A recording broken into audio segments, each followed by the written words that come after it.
So you decide you want to buy a house. Now what? This can be a very overwhelming process, whether it's your first house or your 10th house. So today in Tips for Buyers, we're going to share some of the things you should do to get ready before you even start looking at houses. Stay tuned.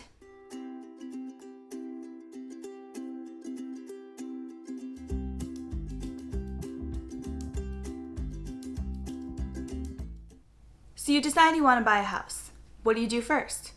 Well, most people tend to start looking online at different houses, falling in love with ones that they've never really even seen in person, and thinking that that's where the process begins. But that's not quite the way you want to go about doing it. So today we're going to share some steps that will help you prepare for the buying process before you even get in the car and start driving around. Here are the top 5 steps to consider before you buy a house.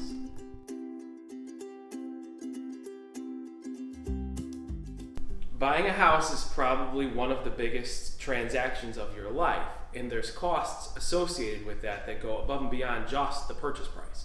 Now, if you're paying cash, you can ignore this video entirely, or at least this part.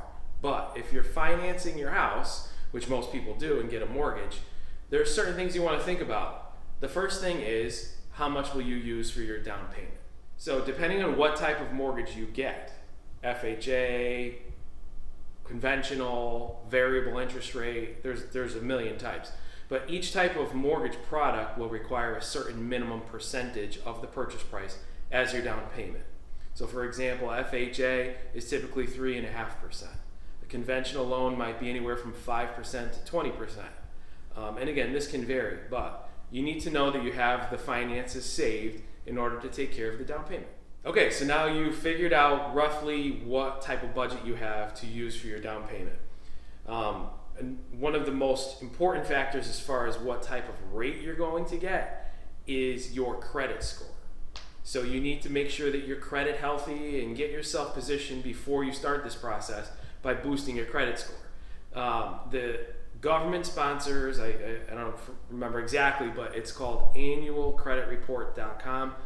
You get one free credit report per year, and I think there's a minimal charge if you want to see more than one credit score of the different bureaus. But that'll give you your gauge to see what your current credit score is, and then you can talk with your loan officer about what you need to do to boost those scores to get you a better interest rate and save you money in the long term. Okay, now this is probably the number one question we get from buyers is, what can I expect, or what should I prepare for as far as closing costs go?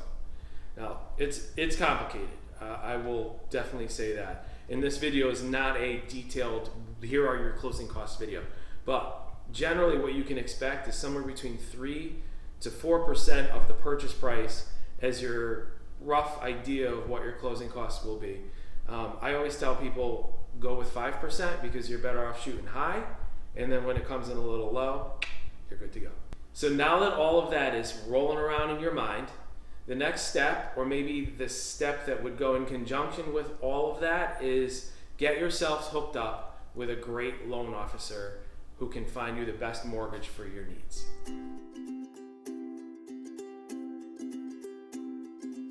Right, how do you find a good loan officer?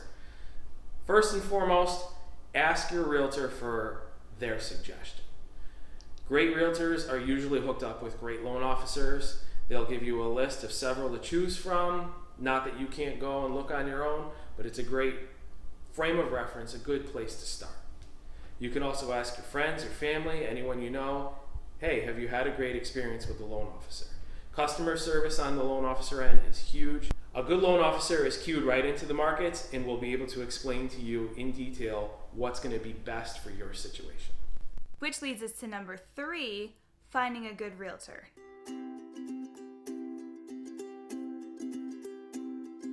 Now remember, as a buyer, having a realtor is at no additional cost to you, but it will definitely benefit you because we can help negotiate, help you find the right house, figure out what the right price is.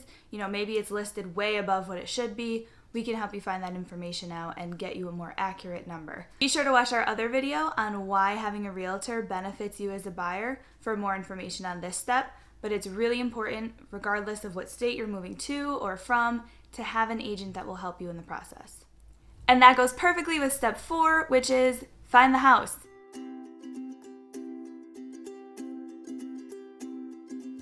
Now the home search begins. You can tour homes with your agent. Make sure you take videos, take notes, ask as many questions as you possibly can, and you'll fully understand your budget, which will make sure that you're only looking at homes that you can afford so that when you do fall in love, you can actually move into that house.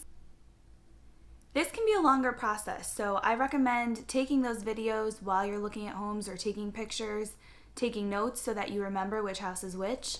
And your agent, if you're moving from out of state, should be able to go to the house for you. They can FaceTime you on a tour or take a video or photos and send them to you, whatever makes the most sense so that you can still see the house even if you're not here in person.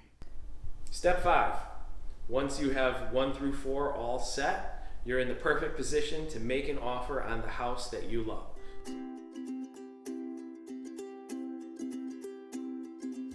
So once you and your realtor are out shopping and you know and you get that feeling like this is the one, your realtor's going to help you write the offer up.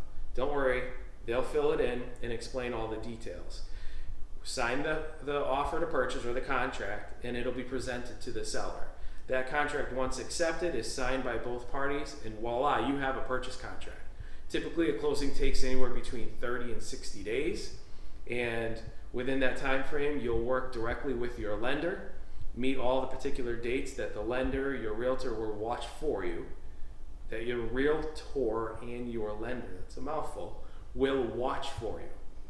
Say that 10 times fast. Like I said, 30 to 60 days is the typical turnaround from start to finish. Depends a little bit on how well organized you are and how much prep work you've done with your lender. If all of that paperwork and documentation is already all set, you could turn it around fast and be in your brand new house with keys in hand in about 3 to 4 weeks. Oh, and one last thing I almost forgot. Between the contract and closing, there are a few things that happen, and they will be associated with some expenses. Not big expenses, but still something to think about. You'll have to pay for an appraisal. Likely cover the survey cost if you're here in Florida. Some other states a little different. And cost of an inspection. So when you do the home inspection within usually about 10 to 14 days from the contract, that's a cost that you'll incur. But it's a great opportunity to really understand the condition of the home, and if there's anything that needs to be renegotiated based on the results of the inspection, your realtor can take care of that for you as well.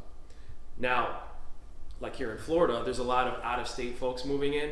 If you're relocating from out of state, don't forget the costs that come with that, like your plane tickets, moving truck, anything else that may be associated with you leaving that state and coming to the most awesome state of Florida. Now that we've completely overwhelmed you with all of this information, let me remind you of something. This process happens literally every single day. So as long as you have a plan, a good financial start, and a great team to help you along the way, the buying process can be a breeze. If you feel like you're ready to get started today, contact us directly for more advice or referrals because we would love to help you in the home buying process. Hopefully you found these buying tips helpful and you have a better understanding of how to get started in this process. Again, if you have additional questions, please reach out to us. We can help with anything you need, even if you're not moving to Florida. If you are planning to move to Florida and you're interested in the Lakewood Ranch area, please let us know. We have tons of information that we can share with you on that. And we have additional videos you can watch, so make sure you subscribe to the channel and stay tuned every Friday for another video. Thanks.